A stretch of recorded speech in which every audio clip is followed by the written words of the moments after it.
Namaste, this is Chandana Pawar. I am a student of KSOU and welcome to my YouTube channel. Today I am going to explain a new subunit in a unit 1 that is in second year BA English language. William Shakespeare. In a previous video I explained William Shakespeare Polonius advice to his son, but now I am going to explain Ben Jonson to Celia poem. See here, ಇದನ್ನು ನಾನು ನೀಟಾಗಿ ಕನ್ನಡದಲ್ಲಿ ಡೀಟೇಲಾಗಿ ಈ ಸಮರಿನ explain ಮಾಡ್ತೇನೆ. ಬೆನ್ Johnson ಅವರ cilia ಪೋಯಮ್ನನ್ನು ನಾನಿವತ್ತು explain ಮಾಡ್ತಾ ಇರೋದು. ಫಸ್ಟ್ ಬಿಫೋರ್ ದಟ್ ನಾವು ಕವಿಯ ಇಂಟ್ರೊಡಕ್ಷನನ್ನು ತಿಳ್ಕೊಳ್ಳೋಣ, ಅಂದರೆ ಪೊಯೆಟ್ ಇಂಟ್ರೊಡಕ್ಷನನ್ನು ನಾವು ಇಲ್ಲಿ ತಿಳ್ಕೊಳ್ಳೋಣ. Ben Jonson, a poet, playwright and a humorist, was born in 1573 in London. He was a son of clergyman. He was the contemporary of Shakespeare as well as his opponent. ಅಂದರೆ ನಾವು ಶೇಕ್ಸ್ಪಿಯರ್ನ ಬಿಟ್ಟು next ಮಾತಾಡೋದಾದರೆ ಇಂಗ್ಲೀಷಲ್ಲಿ ಬೆನ್ Johnson ಅಂತ ಹೇಳ್ಬೋದು. Because ಇವರು ಒಂದು ಅದ್ಭುತ ಮಹಾನ್ ಕವಿ ಅಂತ ಹೇಳ್ಬೋದು. ಆಮೇಲೆ ಹಾಸ್ಯಮಯ ಕವಿ ಅಂತ ಏನು ಹೇಳ್ತೀವಲ್ಲ ಆ ಟೈಟಲ್ ಇವರಿಗೆ ಸಿಗುತ್ತೆ. ಅವರು Ben Jonson is widely known for his humorous. ಅವರ ಹಾಸ್ಯಮಯಕ್ಕೆ ಅವರು ಹೆಸರಾಂತ ಪ್ರಸಿದ್ಧರಾಗಿದ್ದಾರೆ ಅಂತ ಹೇಳ್ಬೋದು. And even he got a title that is called the Comedy of Humorous, what I can say. He was also known as a university wit. His poetry is known for its lyrical grace and classical perform ಇರುತ್ತೆ. ಅವರ ಒಂದು ಅವರು ಒಂದು ಕವನಗಳಲ್ಲಿ classical performance ಅಂತ ಇರುತ್ತೆ ಅಂತ ಹೇಳ್ಬೋದು. ಅವರು ಮತ್ತು ಅವರ ಬರಹಗಳಲ್ಲಿ ಟ್ರೆಡಿಷ್ನಲ್ ಫಾರ್ಮ್ ಇರುತ್ತೆ, ಪ್ಯೂರಿಟಿ ಇರುತ್ತೆ, ಅಷ್ಟೊಂದೆಲ್ಲ ಎಲಿಮೆಂಟ್ಸ್ನ ಒಳಗೊಂಡಿರುತ್ತೆ ಅಂತ ಹೇಳ್ಬೋದು. Ben Jonson was the most eminent writer of the Elizabethan stage. He became a very popular with his plays. ಅವರು ಕೆಲವೊಂದು ನಾಟಕಗಳನ್ನು ಕೂಡ ಬರೆದಿದ್ದಾರೆ. ವ್ಯಾಲ್ಪೋನ್, ಎಪಿಕಾನ್, ದ ಸೈಲೆಂಟ್ ವುಮೆನ್, ಈ ರೀತಿ ಹೀಗೆ ಮುಂತಾದವುಗಳನ್ನು ಬರೆದಿದ್ದಾರೆ. ಈ ಪೊಯಮ್ ಅಂದರೆ ಟು ಸಿಲಿಯಾ ಅನ್ನೋದೇನಿದೆ ಅಲ್ಲ, ಅದು ಅವರ ಸೀಕ್ರೆಟ್ ಲವರ್ ನೇಮ್ ಅಂತ ಹೇಳ್ಬೋದು. ಸಿಲಿಯಾ ಅಂತ ಅಂದರೆ ಸಿಲಿಯಾ ಅಂದರೆ ಅದು ಒಂದು ಗರ್ಲ್ ನೇಮ್ ಅಂತ ಹೇಳ್ಬೋದು. We can consider this poem as a spontaneous flow of powerful feelings.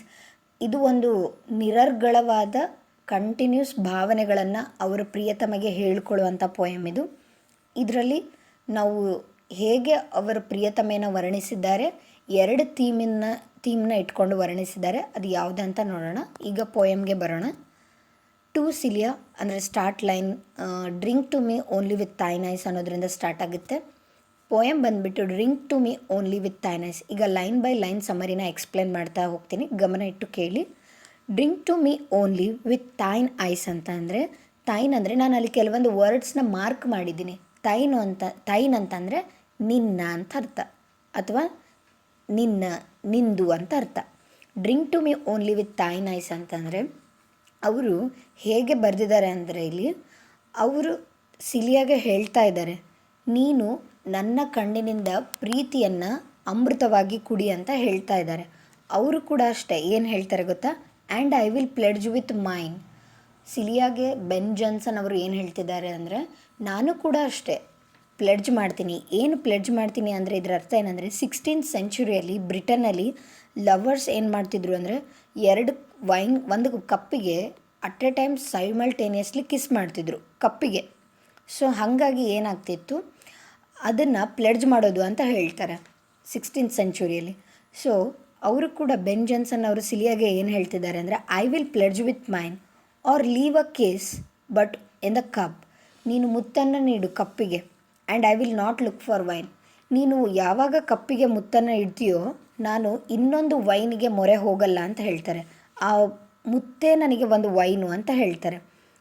It means Johnson magnanimously asked his lover to leave a kiss in the cup and he will not look for anyone because he wondered about his love.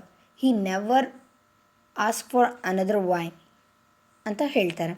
His soul wants to taste a divine drink. ಅಂದರೆ ಅವರು ಒಂದು ordinary ವೈನ್ನ ಕುಡಿಯೋಕ್ಕೆ ಇಷ್ಟಪಡ್ತಿಲ್ಲ, ಒಂದು ಅಮೃತವನ್ನು ಕುಡಿಬೇಕು ಅಂತ ಇಷ್ಟಪಡ್ತಾ ಇದ್ದಾರೆ ಅಂತ ಇಲ್ಲಿ ಬೆನ್ ಜಾನ್ಸನ್ ಅವರು ಪೊಯಮಲ್ಲಿ ಹೇಳಿದ್ದಾರೆ. The thirst that from the soul doth rise. Doth ಅಂದರೆ ಡೂ ಫಾರ್ಮ್ ಅಂತ ಹೇಳ್ತೀವಿ. ಇಂಗ್ಲೀಷಲ್ಲಿ ಡೋತ್ಗೆ ಇನ್ನೊಂದು ಮೀನಿಂಗ್ ಏನಂದರೆ ಡೂ. ರೈಸ್ ಅಂತಂದರೆ ಉದ್ಭವ. ಈ ಥರ್ಸ್ಟ್ ಅಂದರೆ ದಣಿವು. ಈ ದಣಿವು ಇದೆ ಅಲ್ಲ, ಈ ಪ್ರೀತಿಯ ದಣಿವು ಆತ್ಮದಿಂದ ಹುಟ್ಟಿದೆ. ದೇಹದಿಂದ ಅಲ್ಲ ಅಂತ ಹೇಳ್ತಾರೆ. ಡೋತ್ ಆಸ್ಕ್ ಎ ಡ್ರಿಂಕ್ ಡಿವೈನ್, ನನ್ನ ಈ ದಣಿವು ಏನು ಕೇಳ್ತಾ ಇದೆ ಅಂತಂದರೆ ಅಮೃತವನ್ನು ಕುಡಿಲಿಕ್ಕೆ ಕೇಳ್ತಾ ಇದೆ, ಬರೀ ಆರ್ಡಿನರಿ ವೈನ್ ಕುಡಿಲಿಕ್ಕಲ್ಲ ಅಂತ ಹೇಳ್ತಿದ್ದಾರೆ. But might I of Jove's nectar sup. See here, Jove's nectar sup, it means Jove is a Roman name for god of gods or king of gods. It means Jove ಅಂತಂದರೆ ಅವರು ಈ ದೇವತೆಗಳ ರಾಜ ಅಂತ ಹೇಳ್ತಾರೆ ರೋಮನಲ್ಲಿ, ದೇವತೆಗಳ ರಾಜ. ಹಾಗಾಗಿ ಅಲ್ಲಿ ಅದು ಒಂದು ಸ್ಟೋರಿ ಬರುತ್ತೆ ಜೋಸ್ದು. ಏನು ಅಂತಂದರೆ ಜೋ ಏನು ಮಾಡಿದರು ಅಂದರೆ ಈ ಮನುಷ್ಯರನ್ನೆಲ್ಲ ಉಳಿಸ್ಲಿಕ್ಕೆ, ಅಂದರೆ ದೇವತೆಗಳನ್ನೆಲ್ಲ ಉಳಿಸ್ಲಿಕ್ಕೆ ಏನು ಮಾಡಿದರು ಅಂತಂದರೆ ಒಂದು ಅಮೃತವನ್ನು ಕೊಡ್ತಾರೆ. ಅಂಥ ಅಮೃತವನ್ನೇ ನಾನು ನಿನಗೋಸ್ಕರ, ನೀನು ಕೊಡುವಂಥ ಅಮೃತಕ್ಕೋಸ್ಕರ ನಾನು ಅದನ್ನು ಕೂಡ ತೊರೆಬಲ್ಲೆ ಅಂತ ಹೇಳ್ತಾರೆ. ಅಂದರೆ ನಾನು ಅದನ್ನು ಕೂಡ ಬೇಡ ಅಂತೀನಿ ನೀನು ಅಮೃತ ಕೊಡ್ತಿರುವಾಗ ಅಂತ ಹೇಳ್ತಾರೆ. ಐ ಸೆಂಟ್ ದಿ ಸಿಯರ್ ಅಲ್ಲಿ ನಾನು ನೆಕ್ಸ್ಟ್ ಲೈನಿಗೆ ಬಂದೆ. I would not change for thine, ಅಂದರೆ ನಾನು ಇನ್ನೊಂದನ್ನು ಬಯಸೋದಿಲ್ಲ ನೀನು ಅಮೃತ ಕೊಡ್ತಿರ್ಬೇಕಾದ್ರೆ. See here the poet referring a cup of love offered by his beloved to the heavenly wine. ಅಂದರೆ ಇಲ್ಲಿ ಏನು ಹೇಳ್ತಾ ಇದ್ದಾರೆ ಅಂದರೆ ಒಂದು ಸ್ವರ್ಗದ ವೈನಿಗಿಂತಲೂ ನಿನ್ನ ವೈನ್ ನನಗೆ ಭಾಳಷ್ಟು ಪ್ರೀತಿಯನ್ನು ನೀಡುತ್ತೆ ಅಂತ ಹೇಳ್ತಿದ್ದಾರೆ. Next line, I sent thee later rosy ವ್ರತ್.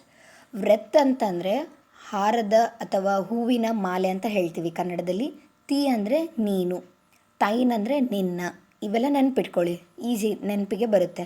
I scent the later rosy ವ್ರತ್, ನಾನು ನಿನಗೋಸ್ಕರ ಒಂದು ನಮ್ಮ ಪ್ರೀತಿಯ ನೆನಪಿಗಾಗಿ ಒಂದು ರೋಸಿನ ಮಾಲೆ, ಅಂದರೆ roses as a token of love. See here the poet sending a roses as a token of love or a symbol of love. He is sending to Celia roses, and it is not sent with the intention of either honoring her or pleasing her. See here, note the point very importantly I can say here. ಏನು ಅಂತಂದರೆ ಇಲ್ಲಿ ನೀವು ಒಂದು ಗಮನಿಸಬೇಕು, ನಾನು ಅವಳಿಗೆ ರೋಸಸ್ನ ಮಾಲೆ, ಅಂದರೆ ಈ ಗುಲಾಬಿ ಹೂವಿನ ಗುಚ್ಛವನ್ನು ಅಥವಾ ಮಾಲೆಯನ್ನು ಏನು ಕೊಡ್ತಾ ಇದ್ದೀನಲ್ಲ ಅದು ಅವಳನ್ನು ಗೌರವಿಸೋಕ್ಕೋಸ್ಕರ, ಅಂದರೆ ಹಾನ್ರಿಂಗ್ ಆರ್ ಹರ್ ಪ್ಲೀಸಿಂಗ್, ಅಂದರೆ ಅವರೊಳಗೆ ಬೇಡ್ಕೊಳ್ಳೋಕ್ಕೋಸ್ಕರ ಅಥವಾ ಗೌರವಕ್ಕೋಗಿ ನಾನು ಇದನ್ನು ಅವಳಿಗೆ ಕೊಡ್ತಾ ಇಲ್ಲ. Wither away soon he wants his beloved to kiss the roses, ಅಂದರೆ ಅಲ್ಲಿ ಲೈನಲ್ಲಿ ನೋಡ್ಕೊಳ್ಳಿ, not too much honouring thee as giving it hope that there it couldn't withered be. ಅಂದರೆ ಅದು ಹಾಳಾಗದೆ ನಾನು ಬಿಡೋದಿಲ್ಲ. ಯಾಕಂತಂದರೆ he wants to his beloved to kiss the roses, ಅಂದರೆ ಆ ಹೂವು ಗುಚ್ಛ ಅಥವಾ ಆ ರೋಸಿನ ಮಾಲೆಗೆ ನೀನು ಮುತ್ತನ್ನು ಕೊಡಬೇಕು. And prolong their life for some more time. Celia kisses have such a rejuvenating effect. I think Ben Jonson is saying to Celia that Celia wants to kiss the roses. When she kisses the roses, it will fragrant like anything. ಅಂದರೆ ಇಲ್ಲಿ ಏನು ಹೇಳ್ತಾ ಇದ್ದಾರೆ ಅಂದರೆ ಕವಿ, ಅವಳು ಆ ರೋಸ್ಗೆ ಮುತ್ತನ್ನು ಕೊಡಬೇಕು.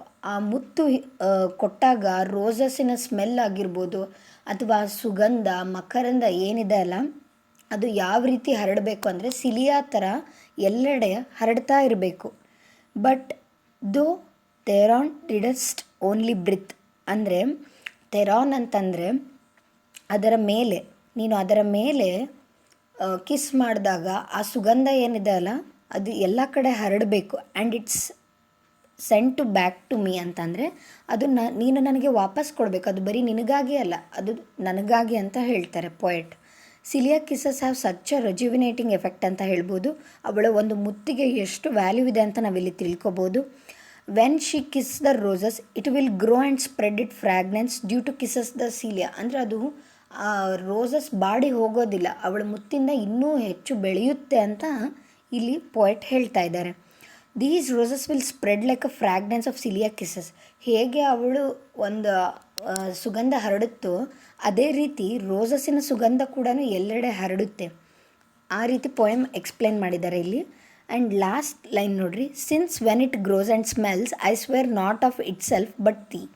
ಇದು ಯಾವಾಗ ಬೆಳೆದು ಅದರ ಸುಗಂಧ ಎಲ್ಲ ಕಡೆ ಹರಡುತ್ತೋ ಅದು ಬರೀ ನನಗಾಗಿ ಅಲ್ಲ, ಅದು ನನಗೋಸ್ಕರ ನಾನು ಮಾಡಿದ್ದಂಥದ್ದಲ್ಲ, ಅದು ನಿನಗಾಗಿ. ಅಂದರೆ ಬಟ್ ತೀ ಅಂದರೆ ನಿನಗಾಗಿ, ನಿನ್ನ ಅಥವಾ ನಿನಗಾಗಿ. Not for myself, it's for yourself ಅಂತ ಹೇಳ್ತಾರೆ ಕವಿ. See this poem is completely about the ಸಿಲಿಯಾನ ಹೊಗಳೋದ್ರಲ್ಲಿ ಇದೆ ಈ poem completely. This poem is the best gift to his lover ಅಂತ ಹೇಳ್ಬೋದು.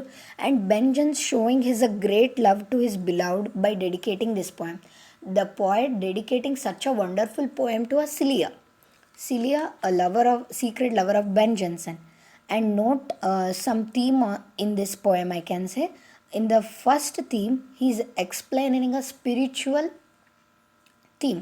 In the last stanza, he is explaining a physical love.